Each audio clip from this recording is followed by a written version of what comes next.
you delightful human beings, and welcome back to the channel, or welcome if you're new here. I'm Christina, aka That Writer, and today we are gathered here for yet another Friday Night Smackdown reaction, and we've got some exciting news for y'all. I know I posted this over on the community board, but we're going to Royal Rumble in February. I'm so excited. I'm not even kidding. When I got the ticket this week, I was like, literally just like running around the apartment like all emotional and stuff, because I don't know if I've told you all this or not, but Royal Rumble 2005 was actually my very first Royal Rumble that I remember watching, and well, probably my first WWE pay-per-view event that I ever watched in full. Like, I saw clips before that, like in 2004, but it was my first Royal Rumble, my first pay-per-view that I can remember watching, so it's kind of a cool little full circle moment, and it's just been on the bucket list, but I'm really excited to go. I was like, well, Royal Rumble's like an hour and a half up the road for me, so I'm gonna go through 3 states to get to Royal Rumble in a matter of like an hour and a half, so it's gonna be a good time, weather permitting, of course, because you never know. It's February, end of January, early February in the Midwest, so we will see what happens. Either way around, I'm looking forward to it. I'm really excited. I was not excited about how Mr. Ticketmaster, though, is adding in all those freaking service fees per usual, but here we are, kids. Here we are. Let me tell you all this one, okay? So,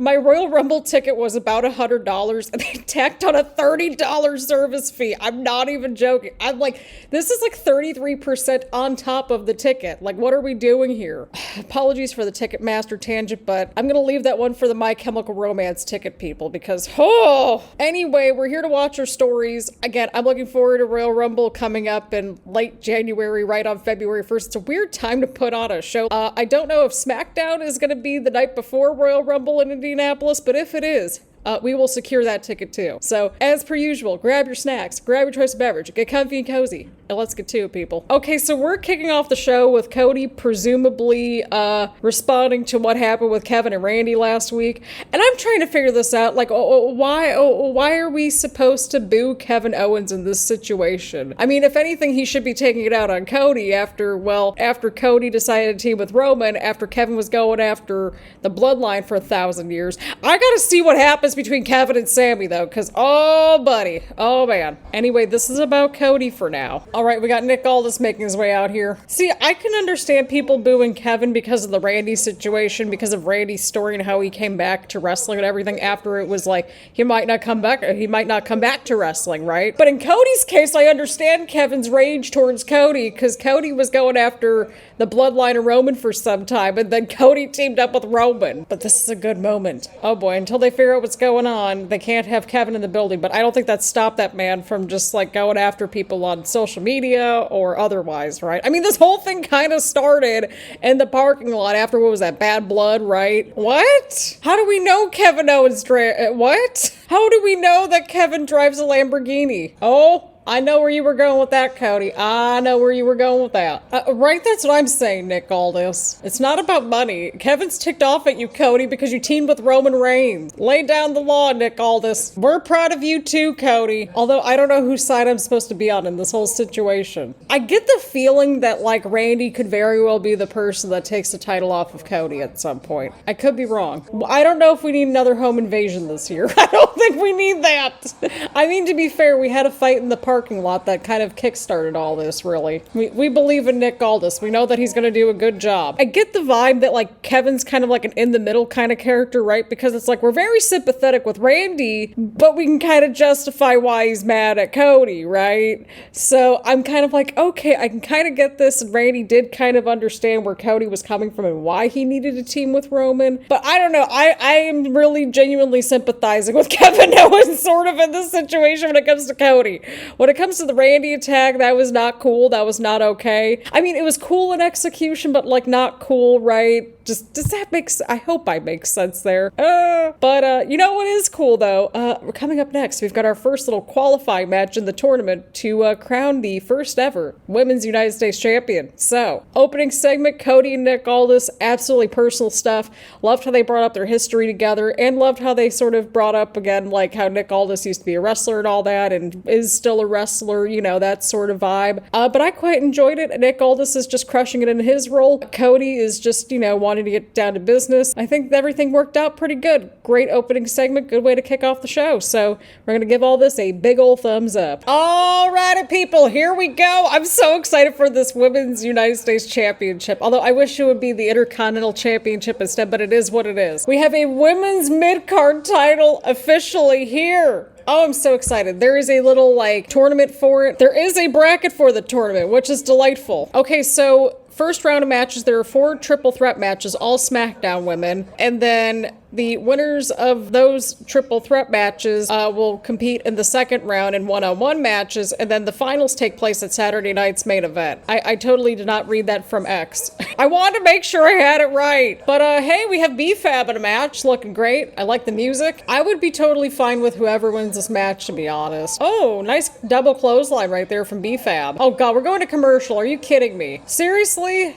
Boo. I mean, hey, we got picture-in-picture, but I can't. I'm just so excited for this title. Okay, I do appreciate how they're at least acknowledging the commercial break, even if some of us, well, aren't watching the commercial break. Hi, it's me. I'm trying to edit as I'm going along. We got a double header tonight with reactions. Oh, bit of a collision right there in the middle of the ring. Oh, what a move right there from Candice. That was creative. Okay, that makes sense. Triple threat match. You gotta get the first pinfall to win. Pinfall submission. Lord, I'm so sick and tired of seeing the Prime logo everywhere. Uh-oh, what's happening here? Oh, that would have been a cool finish. That was awesome. We're gonna give that little move a round of applause, especially that counter right there from Candice. I thought that was cool. Oh, B-Fab caught Candice. Oh, nice. Oh, Bayley. Oh, but B-Fab caught Bayley there. Hey, I think B-Fab is doing a good job. Oh, Bayley. Oh, but there's Candice. Hey, that's smart. Oh, sneaky pin. Oh, almost had her. We have a 2 sign in the front row. Love to see it. Oh, B-Fab rolled out of the way there, but we got to watch out for Bayley. There's Bayley now. Oh, right into the turnbuckle. Right, what's B-Fab up to? Okay, that was cool. Oh, but there's Candice. Oh, B-Fab with the counter. Nice kick. Oh, but Bayley with the sneaky pin for the win! I will agree, Michael Cole. B-Fab did a good job. This was a good match to kick things off with. You know, it wasn't too long, wasn't too short. I'm looking forward to see who makes it to the next round to face Bayley. And I'm just excited for this Women's United States Championship, okay? I'm excited that we finally have a women's mid-card title. Okay, so it looks like Bayley will take on either Bianca, Chelsea, or Blair, which we haven't seen Blair for a minute on this show. Either way, I'm looking forward to seeing what happens, but this was a good triple threat match. Again, not too short, not too long. Everybody got a little chance to shine a little bit, and B-Fab did a good job, since I think that might have been her singles debut on this show. Correct me if I'm wrong, but still, she did a good job and she hung in there, so we're gonna give that a big old thumbs up. Alrighty, people, we've got LA Knight out here with the open challenge. He's got a microphone, and we are here to listen accordingly. The people are still into him. You love to hear it. At least he's showing up places with the title. Yeah, also before we dive back into it, I may or may not have procured yet another LA Knight hoodie. I think this is the 2nd or 3rd year in a row. No shame. I have a stupid question speaking about that. So why do we need a 5th member on each Bloodline team? And Sami Zayn was, right, that's what I'm saying. Just let them destroy each other. That's fantastic. See, he's seen the critiques, and we have a whole compilation on the disastrous run of Logan Paul, by the way, on the channel in our react. Did we capture every single week? No, because we got other places to be and things to do, and life happened. But he has been doing a way better job at being a US champion than Logan Paul. You know what? I just thought of this too, because he just mentioned him. What if he shows up at Royal Rumble just for me, right? Just for me! Speaking of the problematic Paul brothers, we're doing our first ever doubleheader tonight. We're covering Jake Paul for the first time, at least in terms of being in any kind of ring, because it just sounds so ridiculous. It's too ridiculous for us not to watch. My only critique is that I wish there was a real, good story for him to really sink his teeth into a little bit. That would be great. Oh my god, no, not the Santos limbo again. The Santos vortex strikes again. Oh god, this is great. And poor LA Knight cannot escape Santos, whatsoever. Oh god. Right, that's what I'm saying. He already beat Santos. It's a good entrance theme, though. I mean, unless if they pull a swerve here and it's one of the other 2 dudes, like Berto or Angel, right? I'm all confused. Weren't they trying to do this Escobar thing like a little while ago? We were here for this. What is happening? I mean, I'm not here. I'm not tired of hearing LA Knight speak. I don't think any of us are. I mean, I can only speak for myself, but no, I think we're good. I mean, our dude was gone last week, so we didn't hear him last week, right? He kind of is. Thank you. Speaking of basketball, how are the Cavs doing? I gotta check. They're 13-0. Oh God. Okay, we're 77-73 at halftime. Although at one point, a good chunk of the Cavs actually went to the Milwaukee Bucks. That was a whole thing. Well played. Well played. Well, Berto's going after LA Knight. Okay, so it's gonna be Berto versus LA Knight? Okay, cool. But this was a fun little segment here. Again, like I think we sort of addressed it in this segment, right? The Santos vortex, as we've called it around here. He just shows up randomly. But I mean, hey, you know what? The United States Championship is on our screens. It is regularly defended. Again, I think just the one critique, he just needs a good story to sink his teeth into. And I think we're golden. So just because it's LA Knight, and we get LA Knight in a title defense coming up next, and just having LA Knight on a microphone, we're gonna give all that a big old thumbs up. Oh God, okay, we're back from the commercial break. We didn't see any of this during the break, even though this should have been the picture-in-picture, but here we are, kids. LA Knight defending against Berto from Legado del Fantasma. Oh, Berto shoved LA Knight off the top rope, and the drop kick. Stay hydrated, kids. I know it's gonna get cold out there soon, but please stay hydrated. I have to remind myself of that too. Listen, he was trying to dip in and dip out. A handful of occasions. No, we need exact numbers, Michael Cole. How many times has LA Knight defended his championship on TV? Uh-oh, right into the commentary table. DDT and a 2 count. This would be a televised title defense number 6. Just over 100 days. Look at that. See, this is what I'm saying. You don't need to defend the title every single week, as the story allots. Just show up with the title on a regular basis, have regular matches. That's like all we're asking for around here. I know it's probably sounded like the bare minimum at this point, but here we are, kids. Oh, counter. Uh-oh, we're on the top rope now. There we go. That is a cool elbow drop. It's one of my new favorite moves. And there goes Berto. Yep, that's it. Nice knowing you, Berto. Again, very much a dip in and dip out situation. I can't be mad at that. Wait, what is happening? Oh wait, that's Shinsuke! Okay, well, they must have heard me. They were like, oh, Christina's complaining that he doesn't have a story. Well, this is a story. I could get on board with this. It's Shinsuke. I like Shinsuke. I like LA Knight. I'm perfectly cool with that. All right, well, LA Knight successfully defended the title dip in and dip out fashion. Can't complain about that. And I certainly can't complain about Shinsuke returning. So we're going to give all this a little bit of a double thumbs up, because I was not expecting Shinsuke to pop up at the end like that. And also because we usually will just give a double thumbs up if LA Knight retains the title. I think it's at least one thumbs up, something like that. But either way, still pretty fun stuff. Can't complain about this one bit. And LA Knight finally seems to have a actual sort of one-on-one feud with this title. So we're going to see what happens moving forward. I'm looking forward to this. This is going to be fun. I think it's going to be a good one. Listen, I had to have a little fun with my lower third this week. Got Jacob, Tamatanga, Tongaloa. I don't know why my voice just sounded like that. I still don't acknowledge Solo as my tribal chief, but he is showing some personality. We got to give credit where credit is due. But everybody's starting to understand their assignment with the new Bloodline. This is great. Oh, here we go. We got Roman coming out here with Jimmy, Jay, and Sammy. It's like, and then there's Sammy. Just the way that they worded it.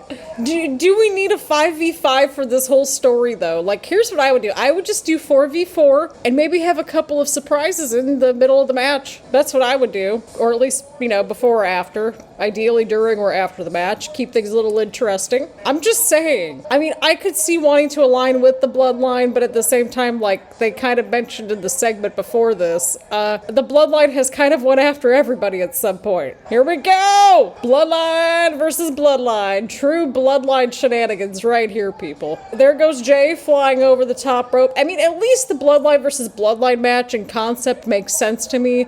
But I don't know why we need a 5v5 just yet. I would just have the surprises kind of sprinkled into the match or after the match. Because it's Survivor Series, right? I mean, CM Punk returned right after the end credit thing last year, right? After the War Games match, that was 4v4. Oh no, Solo's going after Sammy. Leave Sammy alone. Roman, save Sammy. There goes Sammy. Oh, he gave a little nod of respect to Sammy. We need the wise man back. I miss Paul. I miss Paul and Roman together. Again, this is the match I want to see. I want to see Roman versus Jacob. This is my money match right here. I think if Randy doesn't beat Cody, I really feel like Jacob could be the one to beat Cody. I really think so. I think this is what we get at some point. I mean, granted, this match I don't feel like would need a title because the story's there. Okay, Bronson Reed. I thought we were supposed to be on the other show. Okay, now that's a match I'd like to see too, Jacob versus Bronson Reed, but what does Bronson Reed have to do with the new Bloodline? Did I miss something in the lore somewhere? I don't know how this is all connecting. Maybe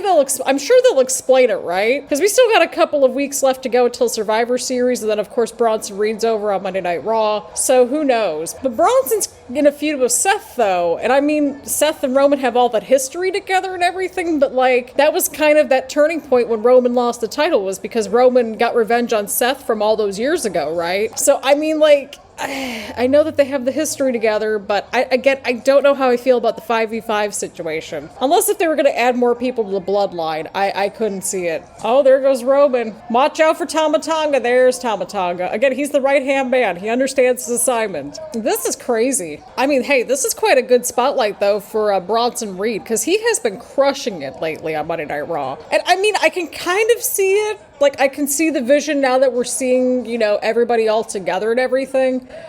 But, like, again, I'm not feeling 5v5 with War Games just yet. I think if the story allots for it, then it makes sense. But it's giving vibes of, like, we're tossing people in there just to have 5v5 War Games. A little bit. Like, we didn't really need an extra person in there. I don't know. And also, how are people going from Monday Night Raw to SmackDown and SmackDown to Monday Night Raw? I don't know. I thought we had a brand split, y'all. I thought we had a brand split. But this does beg the question, who in the world is actually going to team with Roman and the original Bloodline, you know, after everything that they have done over the past few years? Solo, can you please elaborate on how you got the Ula Fala? I keep asking this every single week and I still haven't gotten any answers. Listen, I don't know what's going to happen moving forward. I'm still very invested in Bloodline versus Bloodline, but again, 5v5 just feels weird to me, unless if it was more Bloodline members, right? I don't know. I don't know where anything's going with this just yet, and it's kind of hard to feel like who's going to actually win War Games this year. And I still don't know how I feel about the 5v5 situation, but there was a lot of chaos. I kind of like Bronson Reed kind of fitting into the Bloodline, just with like Solo and Jacob and everyone. I think he looks like he could be a part of the Bloodline, so that kind of helps things out. Again, not entirely sold on 5v5 for this story or just for War Games this year right now, but we'll see what happens. We still have a couple of weeks left to go, and we'll just have to see what happens. But we just had pure destruction during this segment with all the Bloodline shenanigans, so we'll give all that a thumbs up. Alrighty, so full disclaimer, we got a few minutes behind with the Hulu stream, but now we're caught up, so if we missed the first couple minutes of the match, then it is what it is. Michael Cole, that was my word, a treat to watch. Come on. They're on to me. No, I'm kidding. I will agree with you, Michael Cole. Motor City Machine Guns are indeed a treat to watch. And this match on paper is going to be a treat to watch. Here we go. Oh, drop kick. Ooh, I just realized this, but after Saturday night's main event next month, I don't think we have another premium live event reaction until like Elimination Chamber, unless if there's something interesting like in the middle of that to watch, because we'll be at Royal Rumble. Oh boy, that's gonna be weird. Suddenly my calendar's freed up. All right, here goes Montez Ford up to the top rope. Oh, there's Ciampa. Okay. Oh snap. Okay, so Ciampa's going rogue, it seems like. I guess this is sort of the official heel turn for Ciampa, right? Because we're supposed to cheer for the Street Profits and we're supposed to cheer for the Motor City Machine Guns. And we saw last week, Ciampa and Gargano, they had a little bit of friction in there. Ciampa basically just like saying that they need to just, you know, go dark side, essentially, referring to him and Gargano. And Gargano and Ciampa were not on the same page whatsoever. If this leads into a nice little feud between Ciampa and Gargano on the main roster, I would be a very happy person. Oh, right as I said that, and Ciampa just shoved Gargano.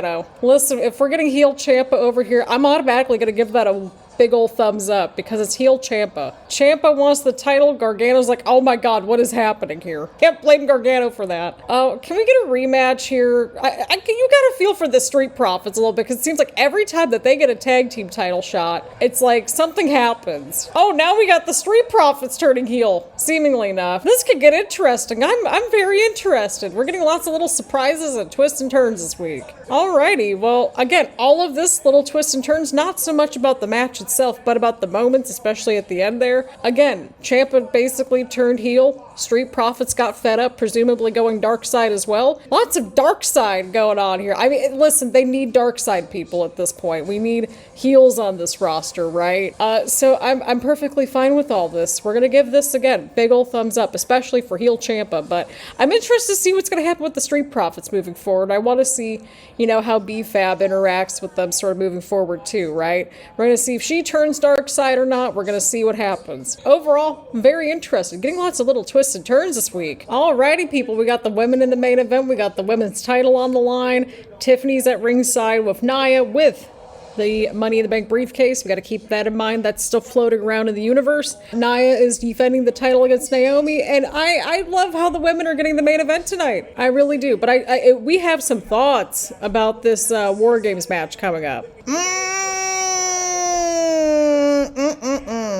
I really think that SmackDown should have just gotten both of those War Games matches, to be completely honest. Like, I mean, I know that, like, the women's tag titles are, like, cross-branded between Raw, SmackDown, and NXT, but it's kind of feels like it's getting thrown together, and you basically could have just thrown the entire women's division into that match, because everybody's feuding with each other, or has feuded with each other at some point. Nia's had a good little title reign, too. Regular title defenses, we got some story progression, character development, all that good stuff. And hey, Naomi gets a main event, and I can't complain about that. We love Naomi. Naomi deserves some kind of a title at some point, especially a singles title. She would be perfect for that US Championship. I think either Naomi or Chelsea would be like absolutely perfect with that title, or Michin. Realistically, a lot of people would be great with that women's US title. I'm definitely just excited for that title, and I'm not going to apologize for it. I am not going to apologize for it. I want to see what happens. Nia's slowing down the pace. Very smart strategy there. Oh, Naomi got caught up in the ropes there. Oh, Lord, what was that? Oh. Can we get an instant replay on that? Because that was insane. Okay. Oh, but Naomi's back on the offense here. Okay, that was creative. That was creative. I gotta give her credit for that. Okay, she took down Nia on the outside of the ring, but the only way that you can win the title is by pinfall or submission, not by count out. But I mean, hey, you gotta wear her down. I understand. And we got picture in picture. All right, we're back from the commercial break, and I'm refreshing my phone every like 5 seconds because the Cavs might actually win 14 in a row.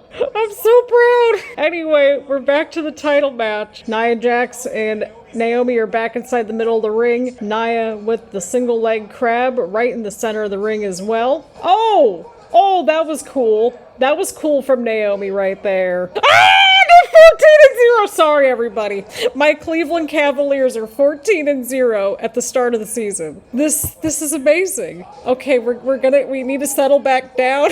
Get back into the match. God, Nia is just unreal, dude. Just crushing any and all momentum right there. Oh, there goes Naomi to the outside of the ring, taking down Nia. Oh man, they're both outside the ring now. Wasn't Tiffany somewhere outside the ring with the briefcase? Oh, okay, well, we're backstage. Liv and Raquel are taking out Bianca and Jade. I don't understand why we had to have Liv and Raquel in this whole situation, or Io. Like, the whole Raw side of the War Games match makes zero sense to me at this point. And they could have just had everybody on SmackDown in the match, because everybody was fighting with each other at some point. Oh, there's Tiffany going after Naomi now. What's happening here? Is Tiffany causing a distraction? I know that she just went after Naomi, but I don't know. Okay, I think Nia's definitely got Naomi here, but I could be entirely wrong. What in the world kind of a counter was that? Whatever that counter was pretty freaking awesome.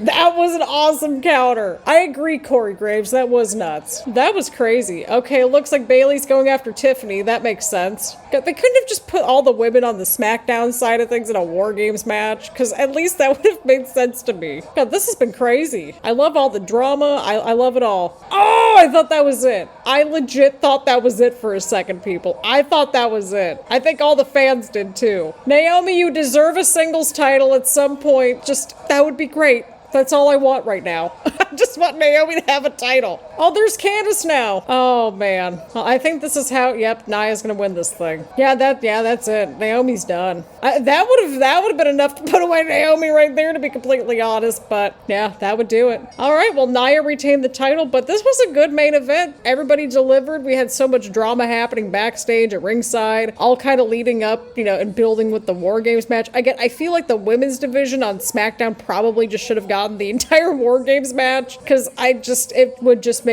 sense to me, I think, because everybody was kind of fighting with each other over on SmackDown anyway. But I'm kind of liking this sort of new addition with Candice and Tiffany and Nia into the dynamic. I don't know, because that's what it's kind of looking like to me. I mean, it could be a temporary thing, but I don't know. It's kind of interesting. And I mean, we get Candice LeRae more on our screens, and that's always a good thing. But again, great spotlight for the women tonight. Again, between that opening match and closing match. Great stuff altogether. That crazy counter right there from Naomi was just crazy. I don't know how else to word it. And then Nia right at the end, just closing things out in dominant fashion. Can't really complain about that. Again, the match was good. Lots of little developments and involvement with the women's division overall. So I'm going to give all this a big old thumbs up.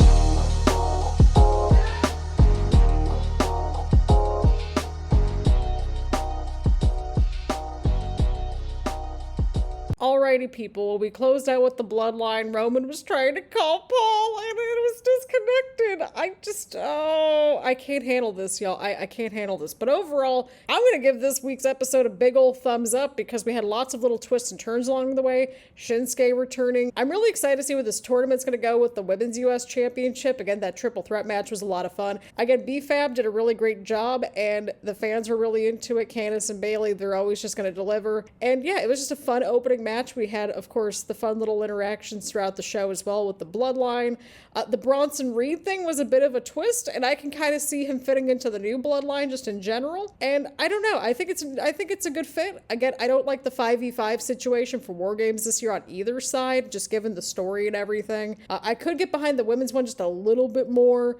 And really both of them if the story allotted for it. And I think I don't necessarily see it working necessarily with what we're working with. But yeah, I mean, again, across the board, we had Ciampa, Street Profits, all that craziness with kind of their heel turns and everything. Could be interesting. Again, we need more heels on the SmackDown side of things. The interaction with Cody and Nick Aldis at the start of the show was also good too. All the stuff with LA Knight and also the quick little match there with Berto was good too. Again, everything across the board had a purpose, furthered some story development, and I can't really complain about this week's episode. Not really. Again, I have my little nitpicky things involving little things here and there. But again, I'm here to watch my stories. We had a good time. And yeah, that's pretty much all I got for this week. Let me know what y'all thought about this week's episode of SmackDown down in the comments down below. Leave a like, leave a comment. Make sure to hit the subscribe button and hit the bell button so you get notifications around here and that sort of thing. And thank you all so much for tuning in. And I will see you all in the next one.